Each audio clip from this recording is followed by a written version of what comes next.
On previous videos, we've discussed having your survey, determining what your setbacks are, and determining what your actual allowable buildable area is. Today, we want to discuss another factor, and that factor is called percentage of lot coverage. To explain percentage of lot coverage, I'll use an example. So let's say you have a lot that's 100 feet by 200 feet, giving you a lot area of 20,000 square feet. If your allowable lot coverage is 20%, that means you can only cover up to 4,000 square feet. We can find if there are any of these stipulations against our lot in the zoning table seen here. For example, we can see that in section C, the percentage of lot coverage is 20%. Even though we have setbacks in the rear, on the sides, and from the front, we might find that the 20% of this area, or 4,000 square feet, might only be a fraction of the size of the original buildable area found by just the setbacks.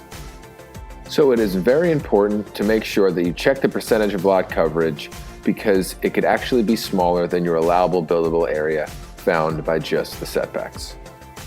Secondly, another factor to consider, if by some reason you have an environmental issue, either freshwater or wetlands on your property, you may need to be concerned that there is a setback line that exists from your environmental issue.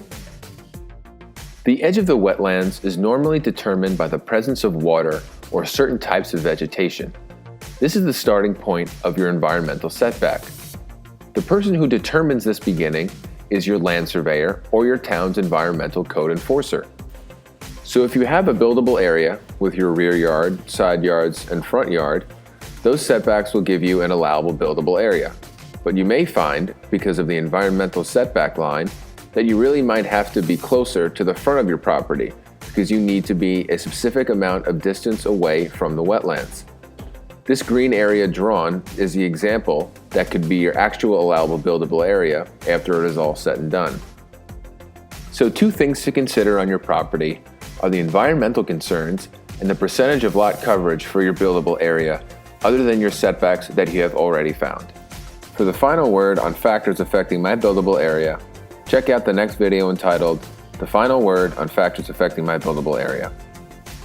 For Peter Podless Architect, have a great week.